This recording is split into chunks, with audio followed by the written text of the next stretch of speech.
자, 여러분 반갑습니다. 너무 보고 싶었습니다. 여러분들 오늘 또 말씀으로 같이 함께 은혜를 좀 나눴으면 좋겠는데요. 목사님이 3주 전에 여러분들과 같이 여호와 날에 대해서 말씀을 드렸었어요. 그래서 재림의 날, 그래서 그때를 준비하며 그 심판의 날을 준비하며 우리가 전도해야 된다 그래서 우리가 해운대 바닷가 나가가지고 전도했는데 깜짝 놀랐습니다. 우리 옆에 친구들에게 이렇게 고백합시다. 왜 이렇게 전도를 잘해? 자, 옆에 친구들이 한번 이렇게 얘기해 봅시다. 왜 이렇게 전도를 잘해? 네, 깜짝 놀랐어요. 목사님도 굉장히 쑥스럽고 그랬을 텐데 막 지나가는 외국인, 아줌마, 아이들 막 커피캔 주면서 막 여러분들 이렇게 전도하는 모습 보면서 한국교회 미래 있다는 것을 여러분들을 통해서 봤습니다. 우리 하나님께 영광을 올려드리겠습니다. 우리 박수로 하나님께 영광을 올려드리겠습니다.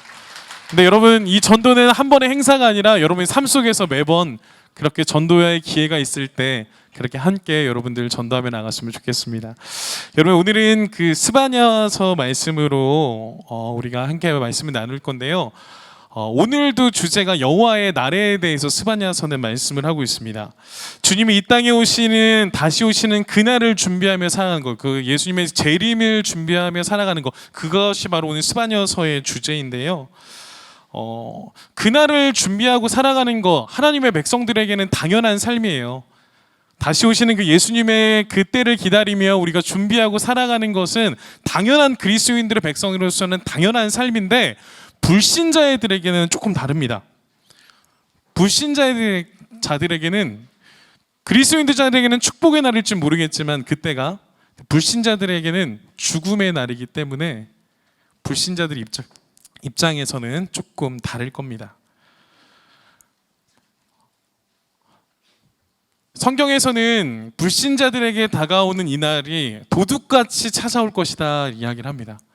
아무런 준비도 하지 못한 채 그렇게 심판의 날에서 그 멸망의 영원한 지옥의 길에 가게 되는 그 상황이 불신자들에게는 끔찍한 상황일 수밖에 없는 거예요. 그런데 여러분들 베드로전서 5장 8절 말씀에 보면 제가 읽어드릴게요. 근신하라 깨어라 너희 대적 마귀가 우는 사자같이 두루다니며 삼킬 자를 찾나니 라고 이야기합니다. 예수님이 다시 이 땅에 오실 그날을 준비하며 살아가는 저희들에게도 오늘 이 베드로전서 5장 8절 말씀에서는 뭐라고 말하면 근심하고 깨어 있어야 된다라고 얘기해요. 그 이유가 무엇이냐면 사단이 너희들을 넘어뜨리려고 공격하고 있기 때문에 너희들은 깨어 있어서 예수님이 오시는 그날을 준비하며 살아가야 된다라는 말씀을 성경에서는 계속 말씀하고 있습니다. 여러분들에게 한번 물어보고 싶어요. 주님이 다시 오는 그날, 그 여호와 날이 여러분들에게는 축복의 날입니까? 아니면 죽음의 날입니까? 여러분들은 축복의 날이에요? 죽음의 날이에요? 다시 묻습니다. 축복의 날이에요? 죽음의 날이에요? 축복의 날이죠. 당연히 축복의 날이어야 하죠. 그러면 다른 질문을 한번 여러분들에게 해볼게요. 그러면 하나님의 백성들에게는 예수님이 다시 오는 그날이 축복의 날이며 그 재림에 함께 동참하게 되는 놀라운 영광의 날인데, 그러면 지금 현재 이 시대를 살아가고 있는 저와 여러분들의 신앙의 모습들 가운데 깨어 있느냐라는 질문을 여러분들에게 한번 들어보고 싶어요. 옆에 친구들에게 이렇게 고백해 봅시다. 깨어 있느냐? 다시 한번 고백해 봅시다. 깨어 있느냐? 자는 친구들 없죠? 잠자는 거 깨어 있는 것이 아니라 그리스도인들의 삶에 맞게 세상 가운데서 그렇게 믿음으로 살아가고 있느냐라는 질문입니다. 오늘 여러분 스바냐 말씀은 여호와의 날, 이 말씀을 바라보면서 내가 정말 다시금 예수 그리스도의 재림을 기다리며 그날을 기다리며 깨어있는 신앙의 모습으로 살아가고 있는지를 점검하는 복된 시간이 되기를 간절히 소원합니다. 아멘. 그렇게 말씀을 함께 좀 바라봤으면 좋겠어요. 이 스바냐의 주제는 아까 말씀드린 대로 여호와의 날, 심판의 날, 진노의 날에 대해서 이야기를 합니다. 하나님의 백성들에게 하나님께서 너희들이 죄를 지었기 때문에, 너희들이 범죄했기 때문에 너희들이 회개하고 돌아오면 용서해 주시겠다라고 스바냐서 말씀을 통해 2장의 말씀을 통해서 너희들에게 돌아오라라고 계속 말씀하십니다. 그리고 이스라엘 백성들을 괴롭히게 했던 많은 국가들을 심판하시겠다라고 또 말씀하십니다. 그리고 나서 이제 3장이 시작되는데요. 오늘 그 3장 1절 말씀을 같이 한번 읽어볼게요. 우리 3장 1절 말씀을 같이 한번 고백합니다. 시작. 다시 한번 읽습니다. 시작. 패역하고 더러운 곳 포악한 그 성읍이 화 있을진저. 자, 여기서 패역하고 더러운 곳 포악한 그 성읍이라고 얘기하는데 여기가 혹시 어딘지 알아요? 3장에 들어와서 회개하지 않는 자들에 대해서 하나님께서 심판하시겠다고 말씀하시면서 패역하고 더러운 곳 포악한 그 성읍은 화가 있을 것이다 라고 이야기합니다. 이곳이 바로 어디냐면 목사님 따라서 같이 고백해 봅시다. 예, 루, 살, 렘. 여러분, 성경에서 예루살렘은 좋은 이미지예요, 나쁜 이미지예요? 좋은 이미지죠. 하나님의 백성들에게 하나님의 도성, 하나님의 성전이 있는 곳, 그곳이 바로 예루살렘이거든요. 가장 거룩하고 가장 하나님 앞에서 순결한 곳이어야 되는 곳. 이 시대를 뜻하면 교회와 같은 곳. 근데 그 교회를 향해, 그 예루살렘을 향해 뭐라고 1절에서 얘기한다고요? 패역하고 더러운 곳, 포악한 그 성읍이 화가 있을 것이다 라고 하나님께서 직접적으로 심판하실 것에 대해서 스바냐 선지자를 통해서 말씀하고 있어요. 여러분, 다른 건 몰라도요, 세상이 아무리 썩어지고 악해도요, 이 시대의 교회는 살아남아야 되는 거 아니에요? 근데 그 시대 당시에 하나님의 도성이 있고 하나님의 성전이 있는 그 예루살렘이 멸망할 것이라고 지금 스바냐 선지자는 하나님의 뜻을 전하고 있습니다.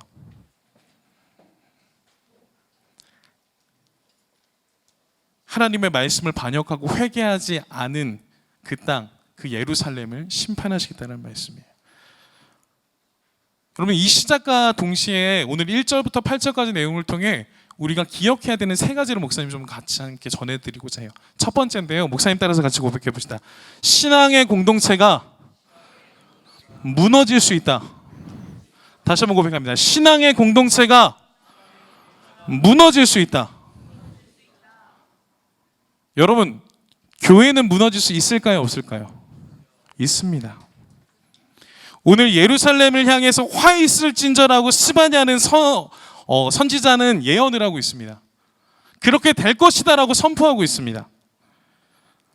그 이유가 무엇인지 아세요? 그 이유가 오늘 2절 말씀에 나타납니다. 우리 2절 말씀을 같이 한번 읽어볼게요. 2절 함께 고백합니다. 시작. 그가 명령을 듣지 아니하며 교훈을 받지 아니하며 여호와를 의뢰하지 아니하며 자기 하나님에게 가까이 나아가지 아니하였다. 뭐하지 않았대요? 그가 명령을 듣지 않았고요, 하나님의 교훈을 받지 않았고요, 여호와를 의뢰하지 않았다, 여호와 하나님을 의지하지 않았다라고 고백하고요, 하나님께 가까이 나가지 않았다라고 고백합니다. 여러분, 이스라엘 백성들 자기들 스스로가요, 하나님이 세운 그 성전, 그 예루살렘 도성이 멸망할 것이라고 생각을 했을까요, 안 했을까요? 안 했을 거예요. 이스라엘 백성들에게 가장 중요한 곳, 가장 거룩하고 순결한 곳, 가장 의지하고 있는 그 성전이 멸망할 것이다. 그것도 누가 멸망시킨다 그래요? 하나님께서? 그게 말이 됩니까? 하나님이 세운 것을?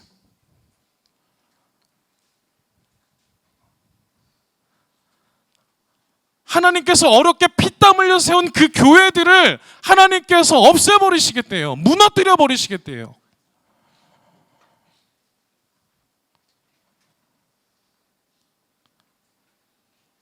하나님이 지금까지 사랑하는 하나님의 백성들을 멸하시겠다라는 거예요.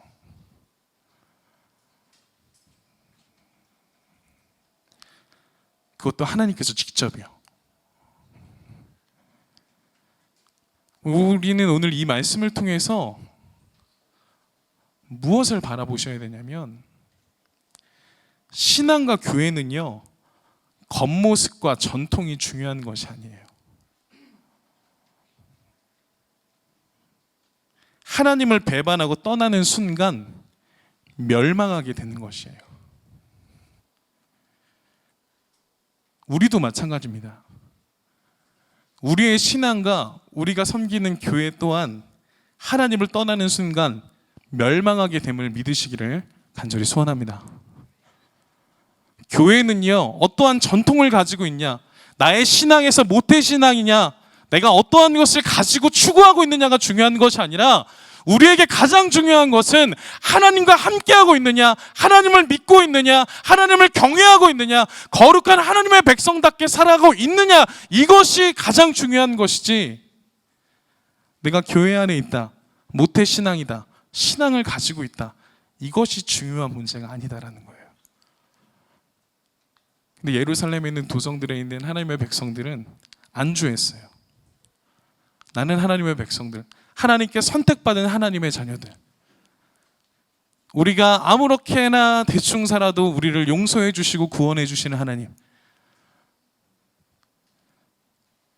그런 모습들과 생각으로 살아갔던 그 백성들에게 하나님께서는 오늘 멸망하게 될 것이다 라는 스바냐 선지자의 예언을 듣게 됩니다. 사랑하는 여러분들,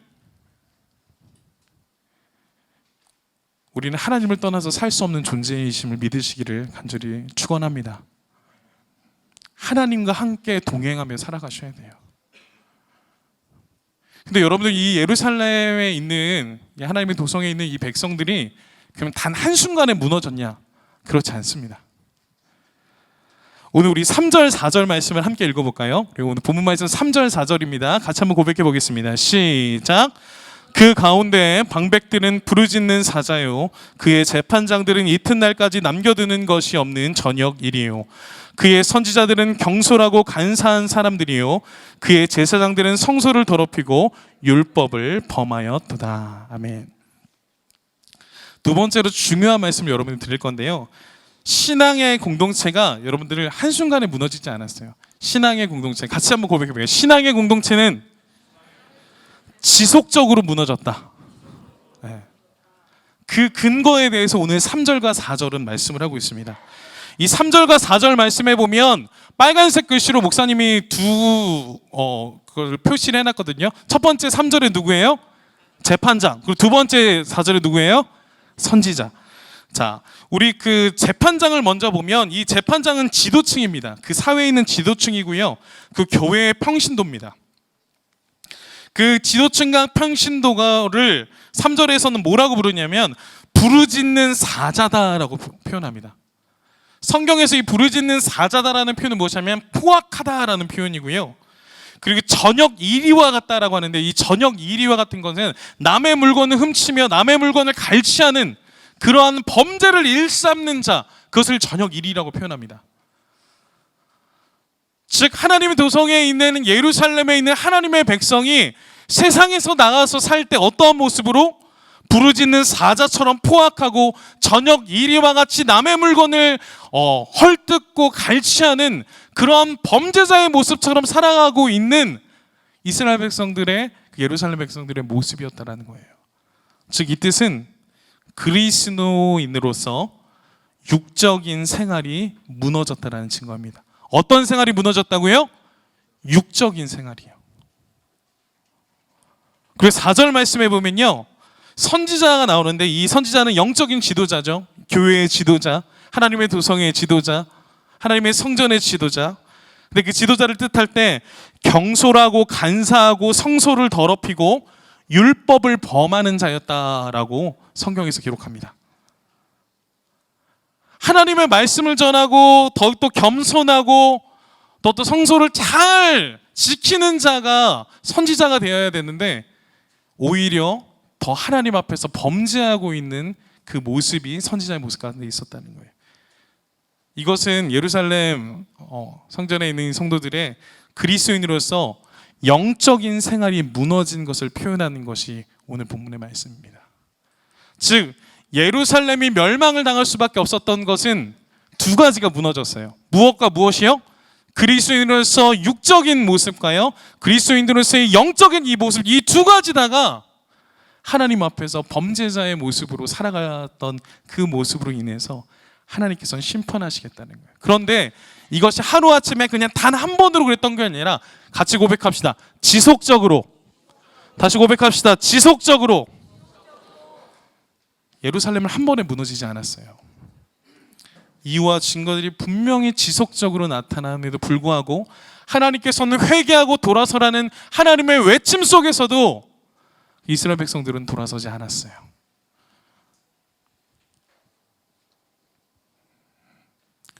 사랑하는 여러분들, 목사님 봅니다. 목사님 한번 봐보세요. 아까 목사님이 여러분들에게 깨어있느냐라는 말을 여러분들에게 던진 적이 있어요. 지금 한번 여러분들에게 스스로에게 던져보셨으면 좋겠어요. 나는 하나님 앞에서 깨어있는가? 나의 그리스도인으로서의 세상에서의 육적인 삶과 하나님 앞에서의 신앙생활하고 나의 영적인 삶이 과연 하나님 앞에서 깨어있는가라는 질문을 여러분들 스스로에게 던져보셨으면 좋겠습니다. 목사님에게도 마찬가지고요.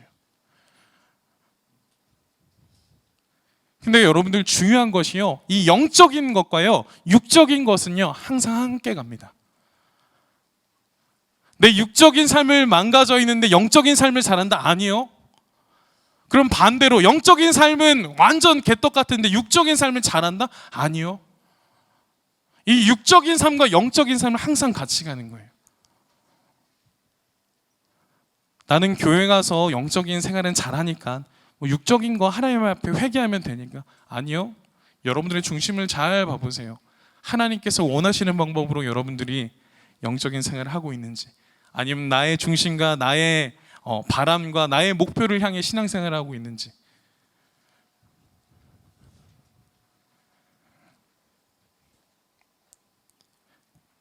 예루살렘 성도들은 이것을 놓치고 살았어요. 세상에서 내 마음대로 살았고요, 하나님 앞에서도 신앙생활로 내 마음대로 하며 살았어요. 그래서 하나님께서 회개할 수 있는 많은 기회들을 주셨지만 그들 앞에 눈앞에 가리고 있는 교만이라는 이 죄가 하나님의 말씀을 같이 고백합시다. 듣지 않았다. 네. 못 들은 게 아니에요. 듣지 않은 거예요. 하나님께서 되돌아서라 회개하라는 하나님의 놀라운 음성을, 하나님의 뜻을, 하나님의 그 구원의 손길을 이들이 듣지 않은 거예요.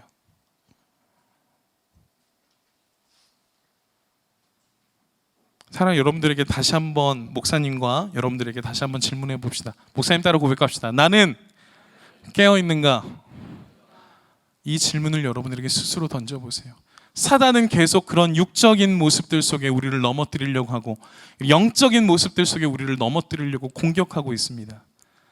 우는 사자같이 우리를 넘어뜨리려고 한다라고 고백하고 있지 않습니까?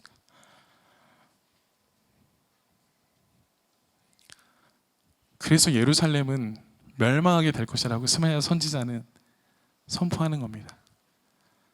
근데 여러분들, 하나님께서 하나님의 백성들에게 과한 것을 원하셨을까요? 내가 너에게 구원이란 선물을 주고 하나님의 자녀가 되는 귀한 은혜들을 주셨을 때 너는 나를 위해서 무조건 죽어야 되고, 너는 나를 위해서 무조건 헌신해야 되고, 어떠한 과한 것을 하나님께서 요구하셨을까요? 하나님께서요, 하나님의 백성들에게 요구하셨던 건 딱 두 가지였습니다. 백성들에게 원하셨던 건 딱 두 가지였어요. 첫 번째는요, 하나님의 백성들이 거룩한 하나님의 백성을 되기를 원하셨어요. 그냥 내가 선택한 너의 백성들이 거룩한 하나님의 백성으로 세상의 다른 우상들을 버리고 나를 경외하며 나를 예배하는 자들로 너희가 세상에서 살아갔으면 좋겠다. 첫 번째 그 한 가지. 그리고 두 번째는 뭔지 아세요? 거룩한 하나님의 자녀들이 하나님께서 너희들을 얼마나 사랑하는지 하나님의 사랑을 그냥 아는 거, 깨닫는 거, 그것을 느끼며 사는 거. 하나님께서는 이 두 가지밖에 원하지 않으셨어요. 근데 그러나 그들은 하나님의 사랑을 외면했죠. 선악과 사건부터 많은 세상에서 우상 숭배를 하는 것들로 인해서 하나님의 사랑을 외면하는 행위들을, 범죄들을 일으켜 버렸죠. 하나님께서 우리에게 하나님의 자녀라는 선물을 주시고 우리에게 과한 건 요구하셨나요? 아니요. 당연한 거 요구하셨어요. 그런데 우리는 그 사랑을 외면한 채 하나님을 떠나 그렇게 살아가고 있는 그 모습들 앞에 하나님께서는 심판하시겠다라고 말씀하고 있는 겁니다.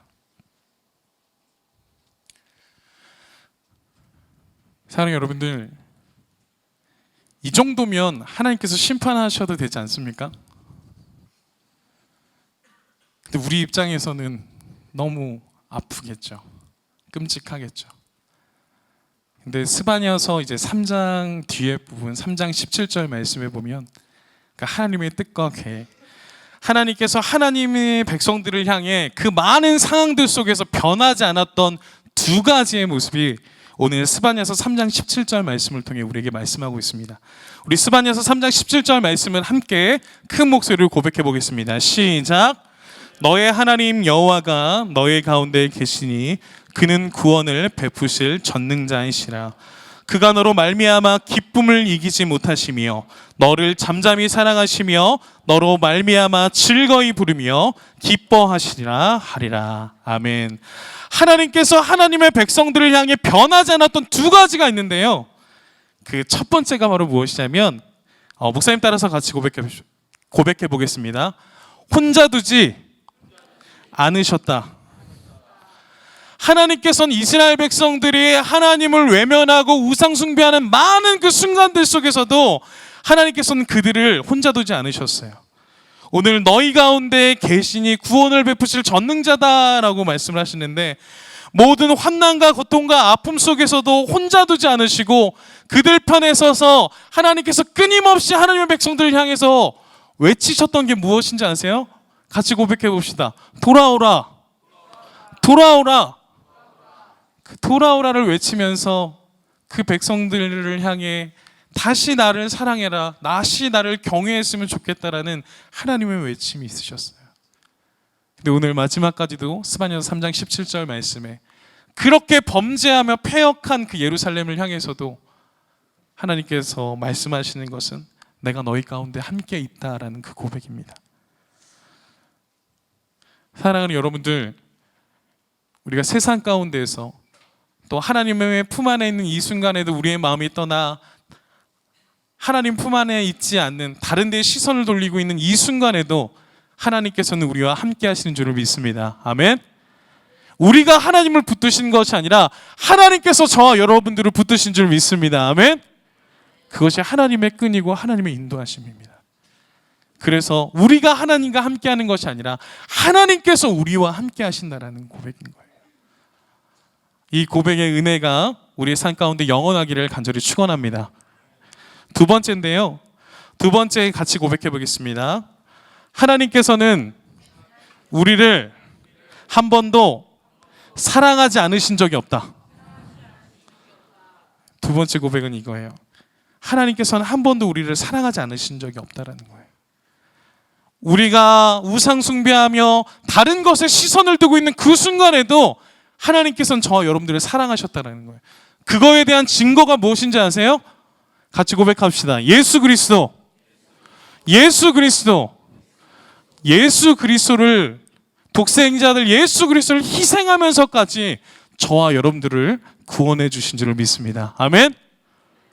그것이 바로 하나님의 사랑이 지금도 저와 여러분들이 영원하다라는 그 이유며 증거인 까닭입니다. 하나님의 사랑은 하나님의 백성들을 끝까지 포기하지 않으셨어요. 그 은혜에 힘입어 우리가 지금 하나님의 백성으로 살아가고 있는 줄 믿습니다. 아멘. 여러분, 그 은혜를 떠나시면 안 됩니다. 여러분, 결론입니다.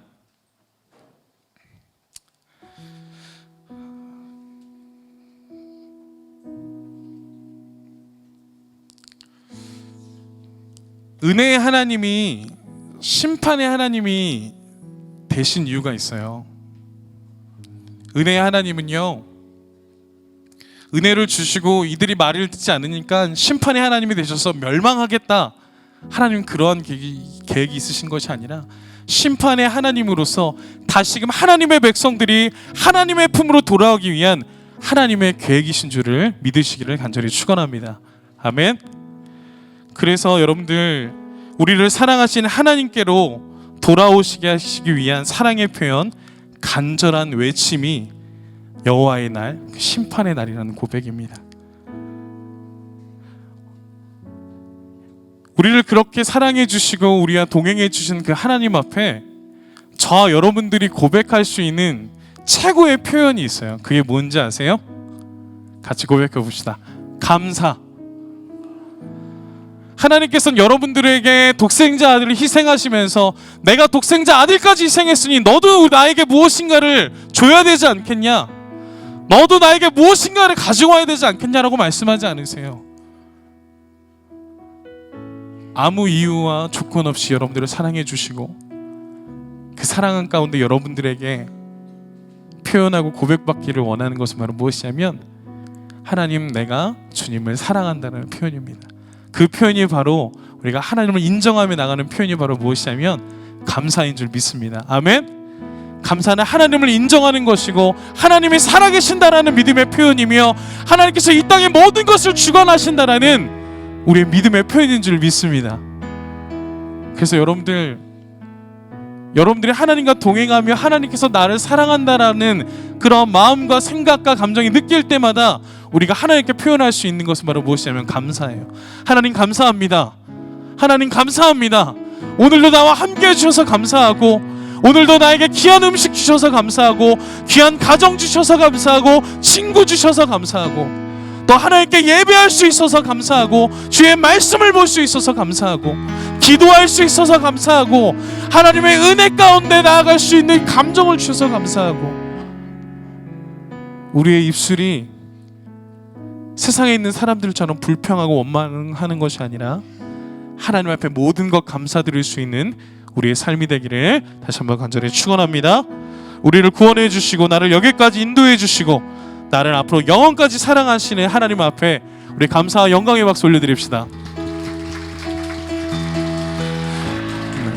우리 시간 좀 함께 기도했으면 좋겠는데요. 목사님이 한 가지 그 사진을 좀 준비했습니다. 사진 좀 보여주세요. 네, 보여주세요. 목사님이 잘 안 아픈데 이번 주 아팠어요. 네, 그래가지고 링겔을 맞았거든요. 그래서 목사님 컨디션이 안 좋았는데 또 보여주세요.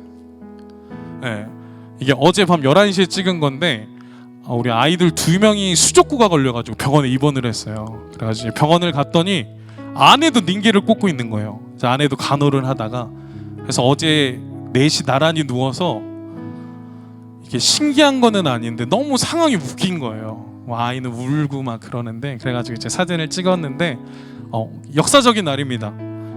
함께 다 링겔을 맞은 이번 주간을 저희 잊지 못할 것 같고요. 네, 근데 중요한 이제 마지막 사진인데요. 이제 제가 가기 전에 이제 아내가 사진 찍어서 이게 병원 들어오는 입구거든요. 근데 아이들 둘이 링겔을 꽂고 아빠가 언제 오나 지켜보고 있다고 저한테 이제 카톡을 보냈어요. 너무 귀엽죠? 저 안 닮아서 귀엽습니다. 네. 근데 이 사진을 보고 이제 그렇게 해서 이제 병원을 갔는데 저희 첫째 딸이 그러는 거예요. 제가 가서 왜 아빠 기다렸어? 이제 그랬더니 아빠 기도해 주세요라고 얘기를 하더라고요. 네. 그래서 그때 이제 설교를 한참 준비하고 있었고 이렇게 하던 시점이었는데, 우리가 하나님 아버지한테 할 수 있는 것은 무엇이냐면 우리가 아버지를 의지하는 것이다. 저희 딸이 뭐 제가 기도한다고 간절히 기도해 줄 수 있죠. 근데 이 아이가 아빠가 와서 기도해 주면 나을 것 같다라는 생각이 있었나 봐요. 그래서 아빠가 빨리 보고 싶었고, 그리고 아빠가 와서 기도해 주면 좋을 것 같아서 아빠를 기다렸다 그러더라고요. 사랑 여러분, 세상에서 무엇 의지하고 살아가세요? 네. 저희 딸은 아무것도 몰라서 아빠가 최고인 것 같아요. 사랑 여러분들, 이 땅에서 최고는 하나님밖에 없는 줄 믿습니다. 아멘. 여러분들 다른 것들 기다리지 마시고 다시 오실 그 재림의 그 예수님 기다리시며 하나님 기다리시며 이 땅 가운데 믿음으로 살아가실 수 있는 저 여러분들 되기를 간절히 축원합니다. 아멘. 우리 같이 일어나서 함께 찬양하며 기도합시다.